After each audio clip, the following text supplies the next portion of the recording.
After a week off, we are back with another auction recap. I have Matt's Vintage Vault here once again, and we're going to be taking a look at Memory Lane Auction.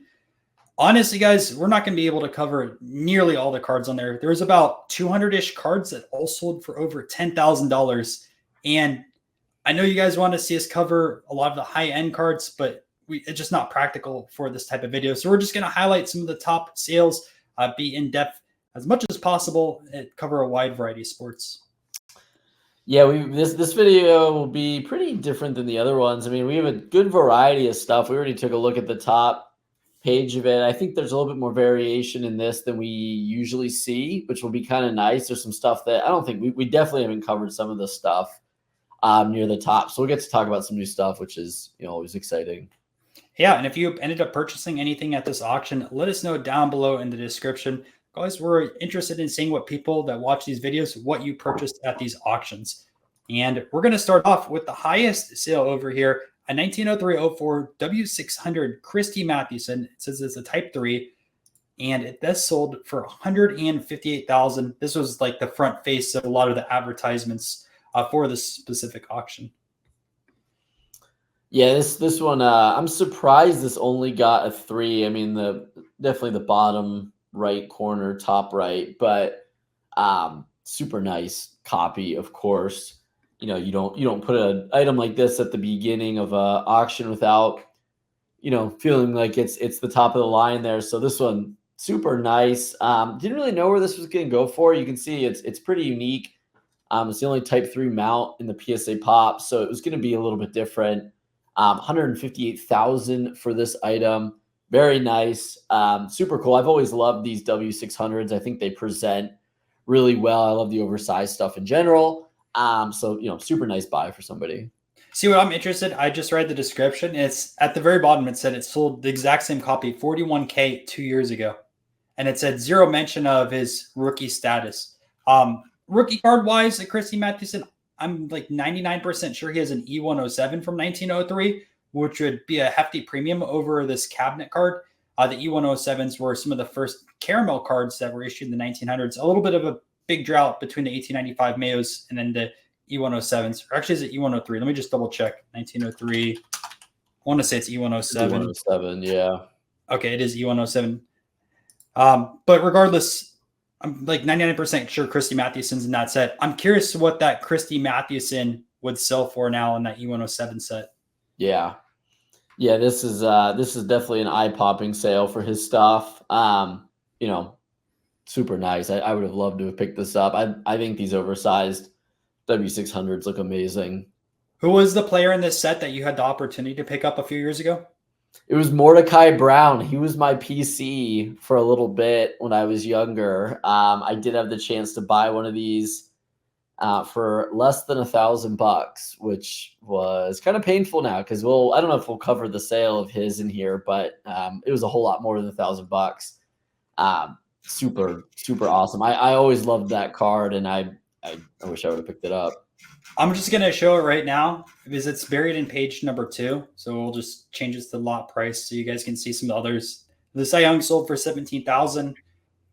Chief Bender sold for $8,000. And then Brown right over here in a 1.5. This sold for $6,000. Yeah, there it is. Yeah, the one I was going to buy was raw. I was still in high school. I was definitely still in high school then. So, anything up in that $1,000 range was not going to happen. But I wish I would have figured out a way to pull it off. Up next, so we actually have a trio of 1914 caramels. Christy Mathewson, once again, $145,000. Man, if you're a high-end Christy Mathewson buyer, you must have had some choices to make with this auction between both of these. Which one would you rather have in your PC? You also have the Shillis Joe Jackson as well as a Ty Cobb, and these are higher grades. So one thing that people don't realize about Cracker Jacks, and I get, like, if you're a big pre-war collector, you understand this, but people getting into the pre-war side of things, the 1914s are much tougher to find in higher grade than 1915s. The reason why is you could get the full set of 1915s. I can't remember the exact purchase price, but you could purchase the full set. That's why you tend to see a lot of those in higher shape or higher grade. 1914s you actually got with the treat. So that's why you're going to see a lot of staining and a lot of lower grades with these overall. So seeing a 3, 4, and a 5 right back next to each other, these are pretty good grades. Which one would you have? Which one, if you could pick one of the three, which one would it be?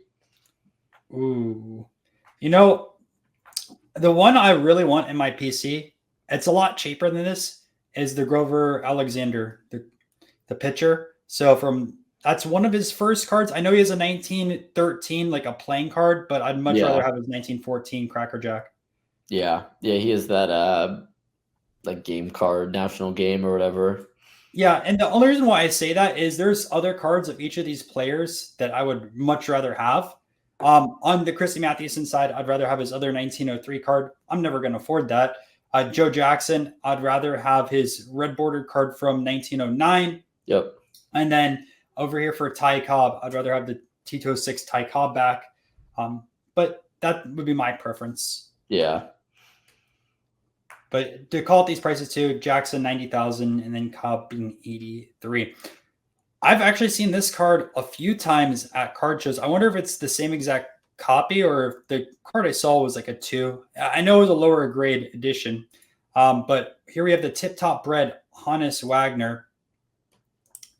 And same exact image as his T206, except this is a wider card.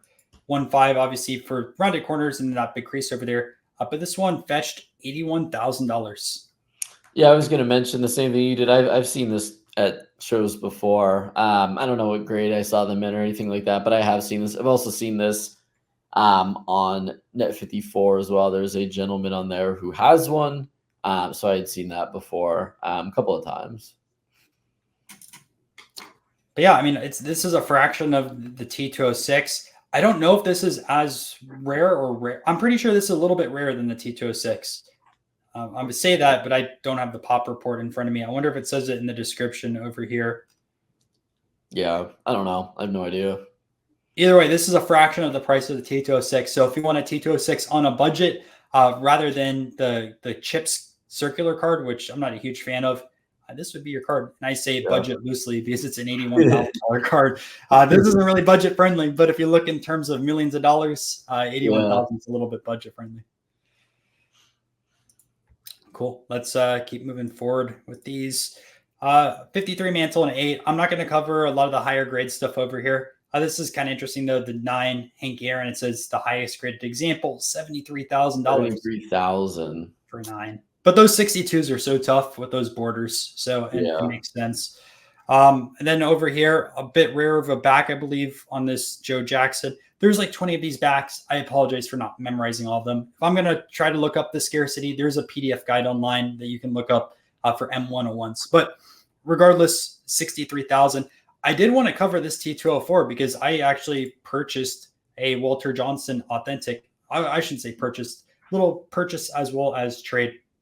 Mine has a lot of creases, but the gold borders around it actually look pretty sharp. Obviously, this one has no creases, being a 5. This exact copy sold for $58,000, I want to say in 2023 or is 2022, looking it up.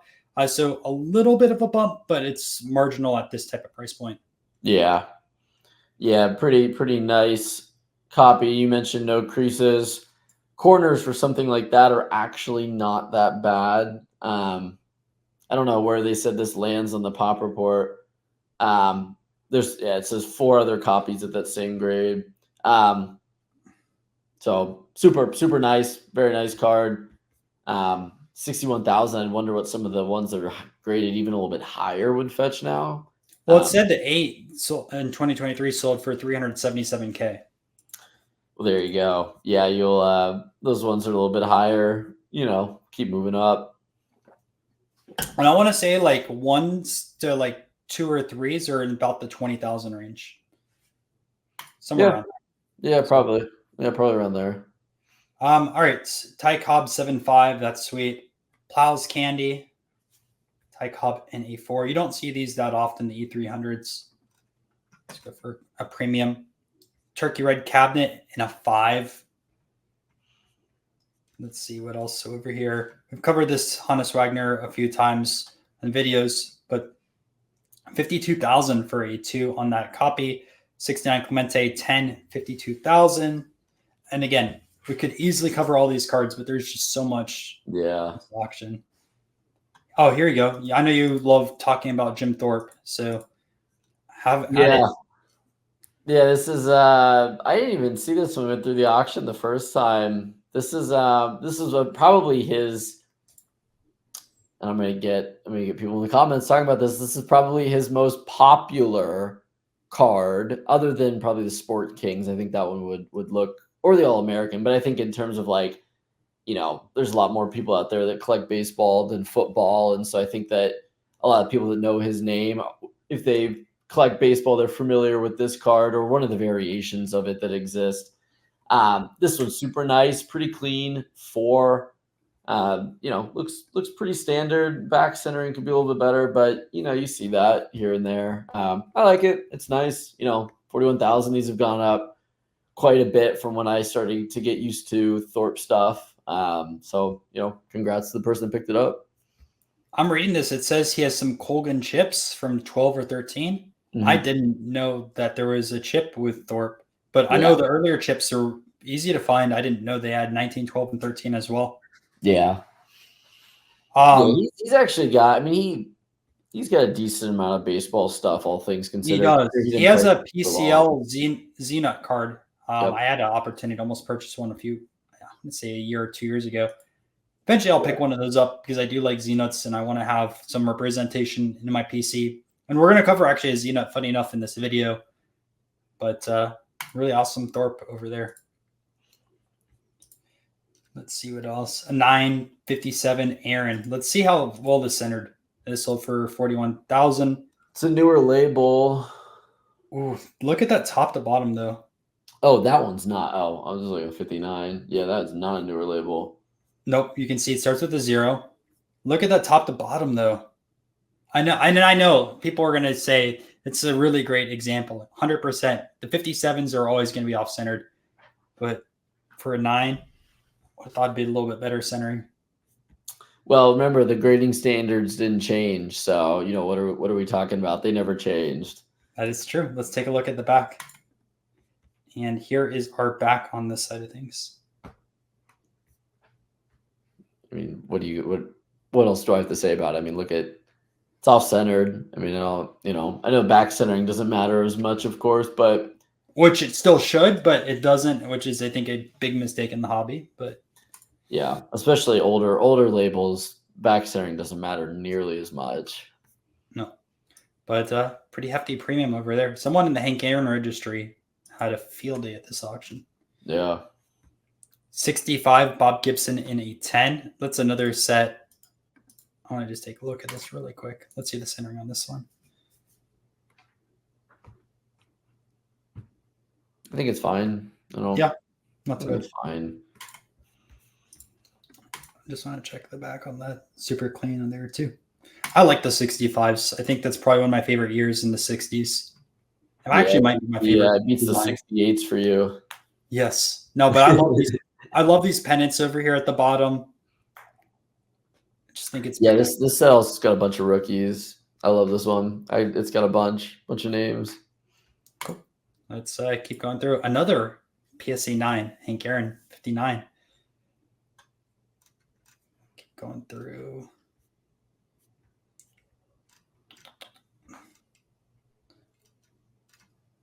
Not a baseball card, but I want to take a look at this. 1934 Tour of Japan complete team signed baseball with Ruth, Gehrig, Fox, and Mo Berg, the catcher who was a spy. Are you familiar with the Mo Berg story? I am, because I used to love, the 33 set. He's of course in there. The autographs on this are actually very nice. Really nice. Really good. That one's signed in a different color. That's kind of interesting. I wonder why they did that. I wonder if it was picked up a little bit later. The Ruth auto looks great. That looks awesome. To stay on a baseball like that, that looks great. So here's what it says. Hall of Famers on here. Ruth, Gehrig, Fox, which I know there's a Fox should have 2 X's, but Lefty Gomez, Gehringer, Mack,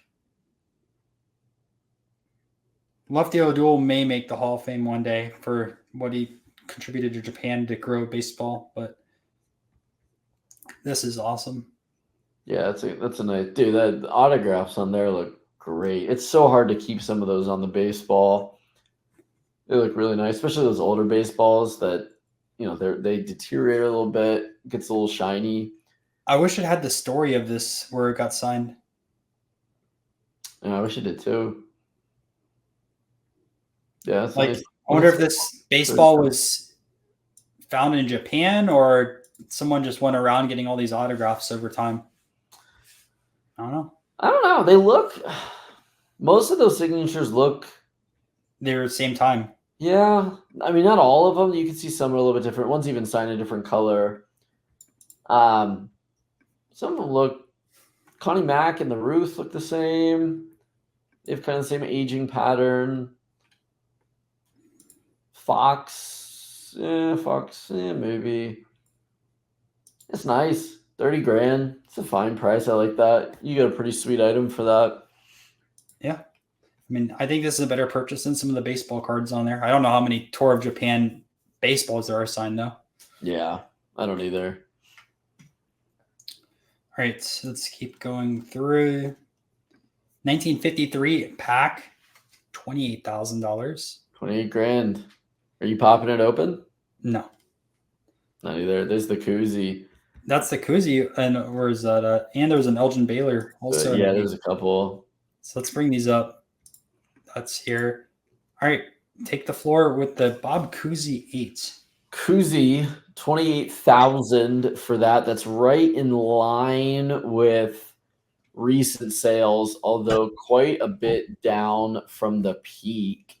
I believe the peak, I just had it up, was 2021, 63,000 in Heritage. So this card has come down quite a bit. Still pretty high. I think 28,000, a good. I don't know how you feel about the price of it. I mean, Hall of Fame rookie card in 8. There's 30, what was there, 36 copies that exist or whatever. So it was fine. I mean, if you look at it compared to the sales from 2 years ago or so, this thing has come down quite a bit. So you probably feel like you did pretty well there. Yeah, I mean, I think it's a fine copy. A little bit of an older label, but I don't mind the 8. These are usually centered poorly. They have a lot of centering issues. So to get an 8 on it, the centering is actually not that bad for it. Looks pretty good.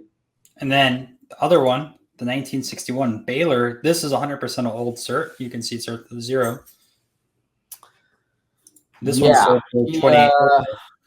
Which at 28,000 would you rather have, the Baylor or the Cousy? Oh man,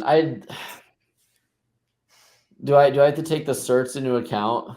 Yeah, take a look at the certs and also pops. I don't know what the Elgin Baylor pop is, but I'd rather throw them both out and have the Lakers Bell brand Elgin, to be honest. But if I had to pick one, probably the Cousy, and that's just because I like Cousy stuff. I quite honestly wouldn't want either of them, but if I had to pick one, I would take that. And it said also the last 8 sold for 27,000. So no change with pricing, but that was in 2023. Yeah, it's right in line. Okay, let's keep going through. Another 1914 Cracker Jack. We have a Wagner over there. T206 Error over here. Maggie, $29,000. 1920s Underwood UNC Babe Ruth. I'm not too familiar with that one. 27,000. Team cabinet of a Babe Ruth rookie era. 25,000. Take a look at that. Wow, that looks nice. Actually stayed pretty well considering 100 plus years old. I wonder if you could get that slabbed. I know it's 9x11, so probably maybe. Yeah, maybe they would put it in one of the photo ones. So something you don't see every day, and it looks pretty nice. I'm looking at the corners and condition. Yeah, that's what I was saying. I think it, for 100-something years old, actually looks pretty good. I think there's a symbol on there though that I need to get off of here, so we're going to keep going forward. We're going to keep going through. Let's see what else. 1986 playoff game 2 stubs of Jordan, 63 points. Interesting that they have them together. I wonder if their seats right next to each other. I don't know why they sold these together. That's kind of interesting. 76 H3 and 4. That's they one. Did, yeah. They did sell, yeah, right next to each other. 25,000. Would you rather have those two or the koozie or the Baylor? I'm not huge into tickets yet. I have only one ticket in my collection, which my uncle found at a flea market, a Hank Aaron home run record ticket. Really? Yeah. So I got that for a Christmas present one year. He's like, I have no idea how much this is or anything like that, but I found it at a flea market. Wow. Like you found something great. Pretty wild. I know. And the funny thing, there's like zero protection with it. Just laying around. And it graded, I want to say a 3. I can't remember for sure, but I got it graded for protection. But that's my only ticket that I still have. Wow. Interesting. I do wish I kept some of my like tickets from concerts when I went to when I was a little bit younger, or I should say younger, but in college and things like that. It's before they're all phased out. But either way, the ticket side of things. Let's see what else we have. 8.5 on the 54. I'm just going to talk about this card for 2 seconds for the education side of things. But this is Ted Williams' first Topps card. So old cert over here. He has the first card and last card in the set, but that's why this card is extremely popular and not beyond just like being a vintage Ted Williams card. But for those who aren't too familiar with it, I'll keep going through.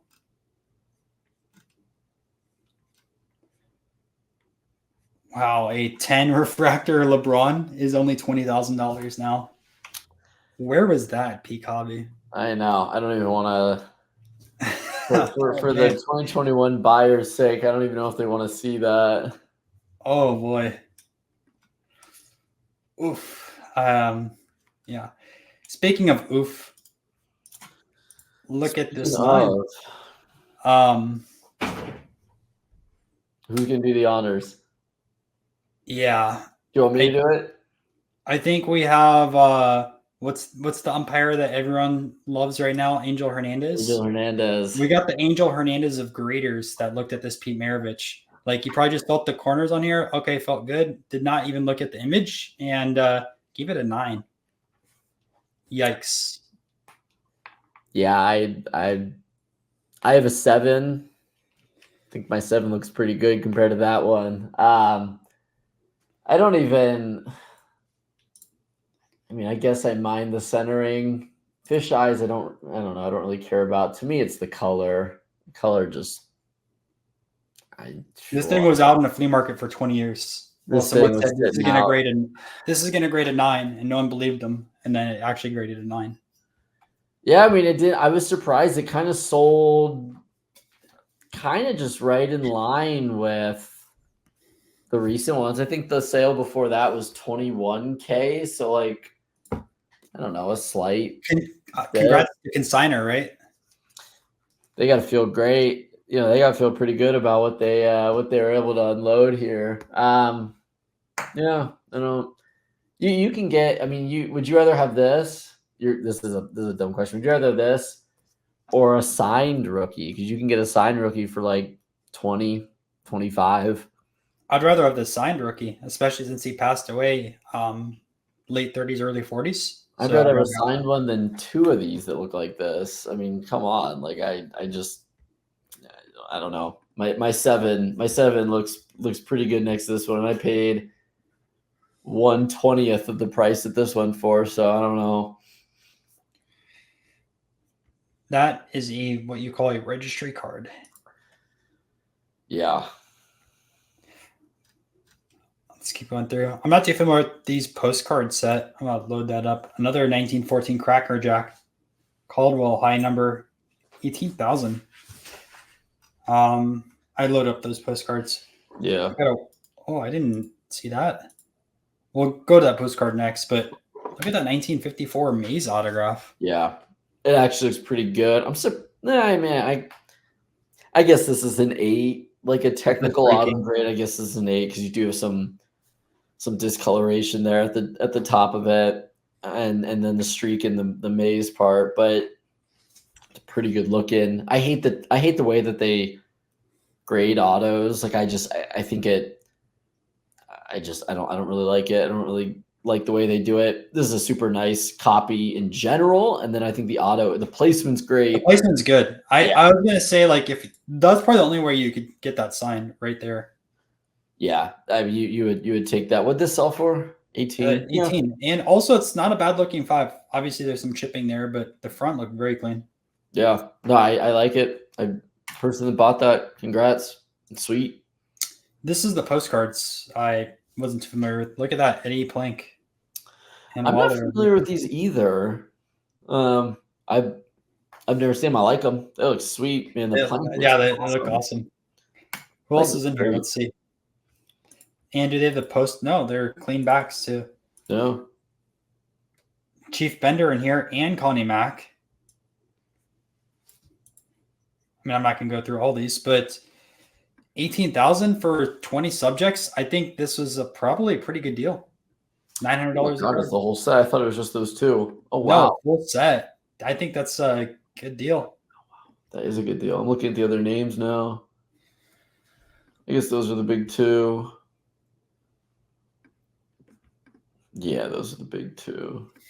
And Waddle, yeah. Oh, unless that was the first card. I can't Waddle's remember. the first one. Yeah. And Bender. There you go. Yeah, Bender. Yeah. And Mac. So 4 big names, 18 grand. Wow. Let's keep going through. We already covered that. William McCovey 10. This sold for 16,000. There was another 75 I just covered recently, my vintage top 30. That video isn't out yet, but I think it was Steve Garvey. It sold around that price point. Yeah.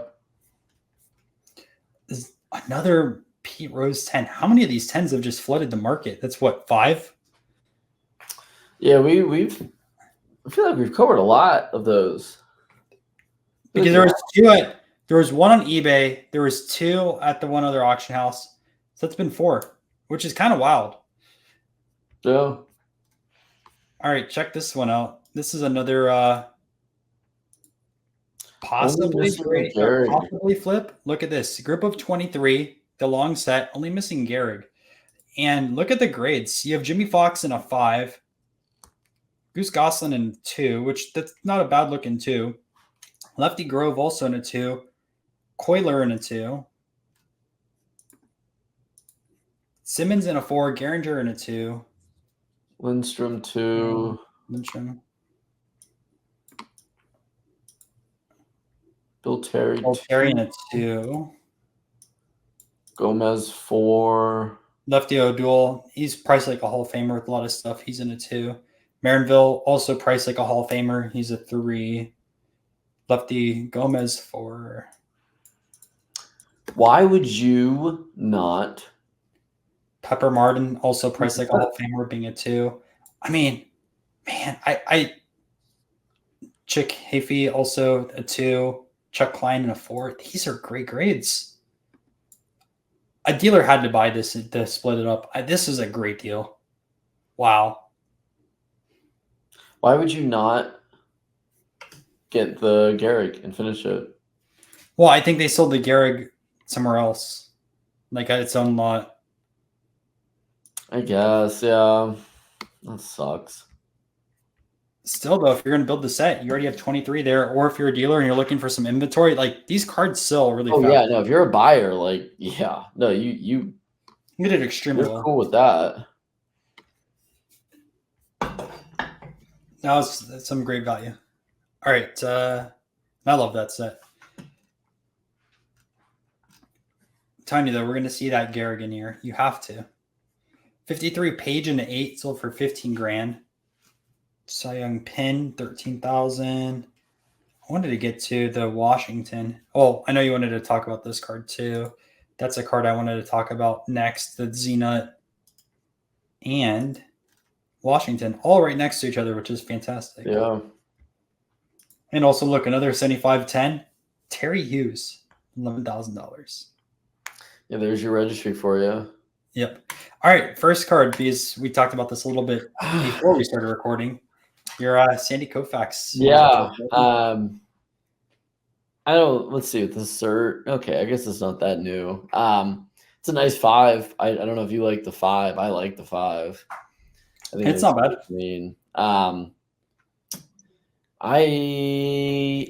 mean, he just did a signing, so I don't know if people are maybe selling a couple of these because now there's some more in the market. I can't remember what he charged to sign. It was I think $1,000 or $2,000 for the I rookie. think it was 2,000. It's either like 2,000 or 3,000, somewhere in there for the rookie. I know he charged less for the other stuff. But hey, I mean, if this probably wasn't done at that signing, maybe another signing, like you got to feel great about this. You bought this card, maybe you bought it raw, if you bought it slabbed, a 5 isn't that much. Slapped a signature on there and shipped it on out. They did pretty well on that. I was just mentioning when we were chatting about it, I wish I would have bought a ton of these and sent them to the signing. I don't know why I didn't. I just was busy with other shit, I guess. But nice looking 5. If you want to buy this and hold it, I think the autograph definitely deserves a 10. It's clean. Not my favorite placement, but it's fine. There's not many places you can put that autograph anyways. So super nice. I think it's good. So I loaded up the flyer. The signing was in February. My price was off on the signing. It was $3,750 for this card, and it says limited amount of rookies, no inscriptions. Yeah. I thought it was around 3,000. Still, I mean, I don't know what a 5 costs you to buy. I bet you it's I don't know, probably not that much. You could have cracked it, done it, shipped it, and you made a nice little penny there. So I'm trying to see if any other cards were accepted. There were. You could get other stuff. So how much do you think it costs for an inscription? Although in 1955 he said no inscriptions. How much do you think it costs per each inscription? $700. $1,250 for an inscription. Max 2 allowed. I'm okay. I don't need it that bad. I just looked it up. You can buy a 5 for $1,300. Yeah, so 5, slap it on, make congrats. Grand. Man, I wish I would have. I don't know what I was doing. I wish I would have done it. All right, here's another one that was interesting. Jimmy Claxton. So this one sold for most people. You don't have no idea, but this one sold for $12,000. Xena, these were issued Pacific Coast League, so out of California. And here it says over here, Jackie Robinson may be the first MLB African-American player, but he's not the first professional African-American to play professional baseball, which this is technically wrong now because MLB views the Negro Leagues as professional baseball. But regardless, it says over here, this is one of the first African-American baseball players on a U.S.-based issue. This one just makes the general assumption across the board. Actually, this Pete Hill over here was the first one. And this was a Cuban Cabanas in 1909. He also has a 1910 card, which we covered recently in another auction house. I can't remember which auction house had that. But also, I wanted to pivot and say that I'll be having Al on the channel sometime this month. We're finalizing a date. So you can see some of his insane collection, not only just baseball cards, but some soccer, boxing, and much more. This is one of those cards, but this was the first card, not this Jimmy Claxton, although this Claxton was the first U.S. printed card. A little bit of a distinction I wish they mentioned over here, but regardless, a very expensive card, $12,000. It's probably about where it is with past sales, although I don't have the comps in front of me. Also, this is the same set as the Jim Thorpe for the Xena I was talking about a little bit earlier too, the 1916. All right, taking this one also, 1932 U.S. Caramel, George Washington. This is a crazy high sale. I saw this posted in a few non-sports groups. So the 32 U.S. Caramels, extremely popular set within non-sports collectors, especially historical figures. So they made these in 3 different colors. You have red, orange, and you have blue. If you want to learn more about the set, I have another personal collection video here on the channel where I interviewed Sign and Slab, who has almost this full set. He has the McKinley, which is the most expensive. But Washington in a 9. It looks like a fairly clean example. I know some people were saying this probably shouldn't be a 9. Don't know for sure. I don't have this in hand. But this card is sold a few times, I want to say. One time it sold on eBay for like $1,000. Another time I believe it sold for like $2,000 or $3,000. So seeing a bump all the way to $12,000 over a few years was a crazy high comp. And Washington is the third best in the set. McKinley's number 1, but it's the short print. So if you're only talking about normal U.S. presidents, Lincoln's 1, and then you'd put Washington number 2. I'd be curious to see what a Lincoln 9 would go for, especially after this one. Yeah. Yeah, I mean, you covered it. We talked before about the grade and what we thought about it. I think SGC 9, I think that's fine. All right, so let's keep going through. There's the 62 Mason at 8, 12, almost $11,000 there.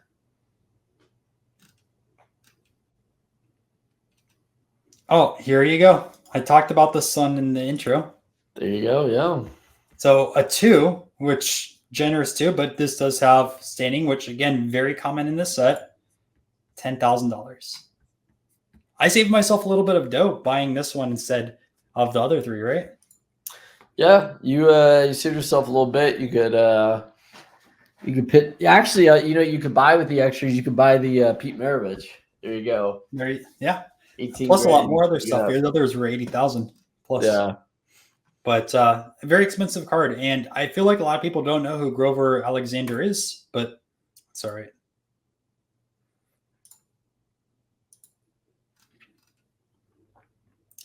The Proof Colgan, I haven't seen many of these sell. $10,000 on the Hannes Wagner. There's a guy on Twitter that actually owns a few of these. Not of the Wagner, but just the proofs in general. That's cool.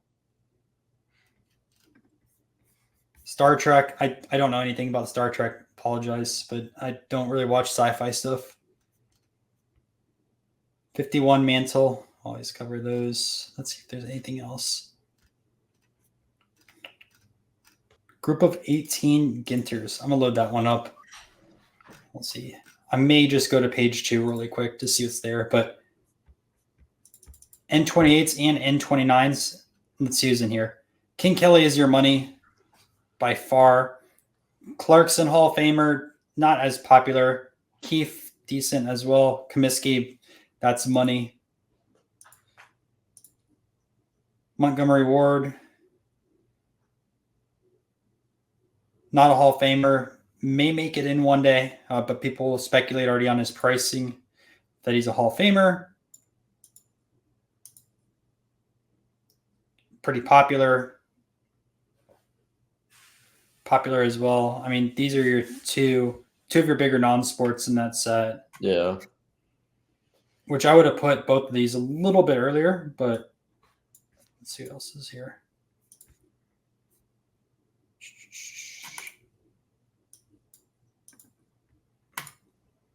Yeah, I don't know. I'd have to price these out to see. I mean, 5s are pretty nice grades there. Oh, that's MK, but this is 5. I mean, majority of your money, though, is going to be in that King Kelly. Yeah. I don't even know what these run for now. Probably, what, 2,000? It's a nice looking one. Yeah, I wonder if it's the like back. I didn't see the back, but that's the back right there, I think. Either way. It's nice for a 1. Look at the front. It's nice. All right, page 2. Oh, here's Jim Thorpe. Yeah. The Hensel Studio postcard. This thing has gone up a ton in the past. I mean, really, since it started to go up. Believe this and his teammates sold for $5,000. I can't remember how many years ago it was. Probably just a few. But this used to be something you could get for like $1,000, even less. If it was a little bit worse. 10 years ago, this thing's gone up quite a bit. Super nice. I have seen this in person a bunch.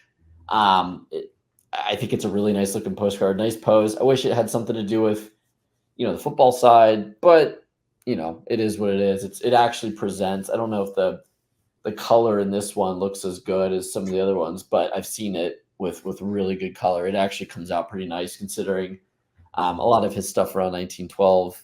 Sometimes the coloring can't be that great, but super nice.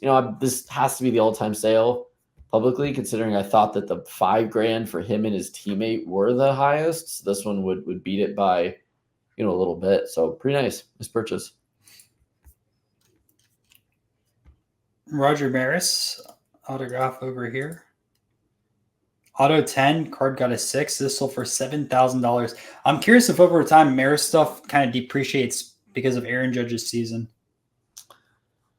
Yeah, I mean the auto, honestly, even the card is not a bad 6. This is a pretty nice looking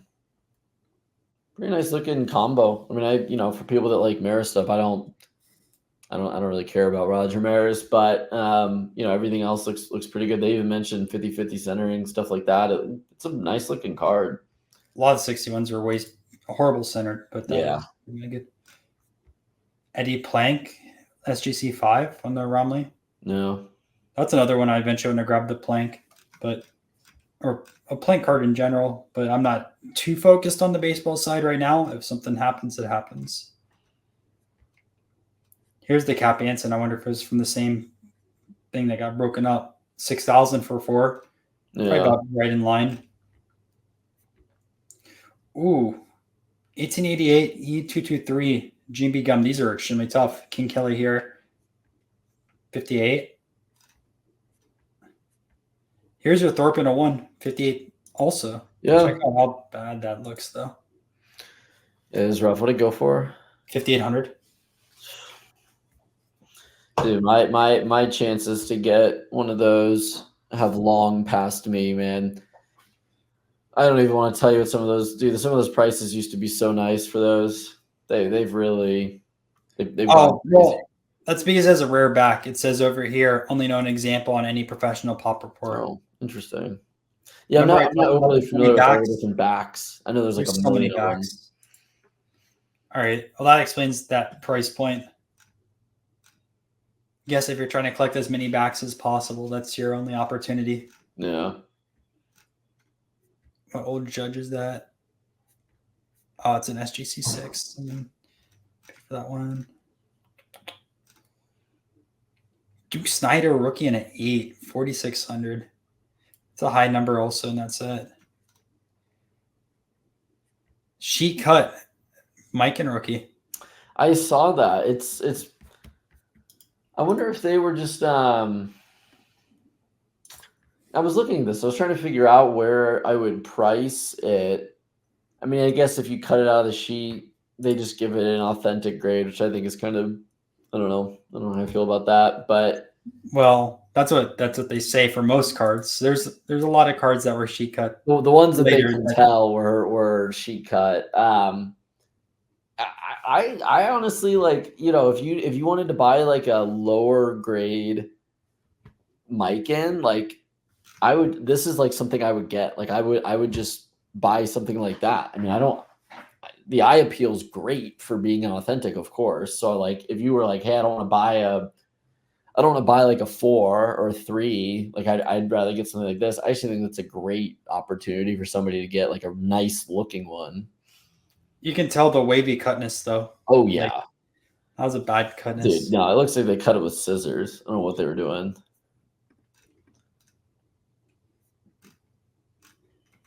Let's see what other. Oh, this is the Type 3 coupons. You don't see Type 3s that often. I'll just put that on here really quick. These are Type 1 and Type 3 are rare. Type 2 is like they're tough to find, but not as tough as these two. You can see the back over here. There's coupon cigarettes of non-sports as well. I just picked up a Fairbanks. That seemed around like 1915 to 20.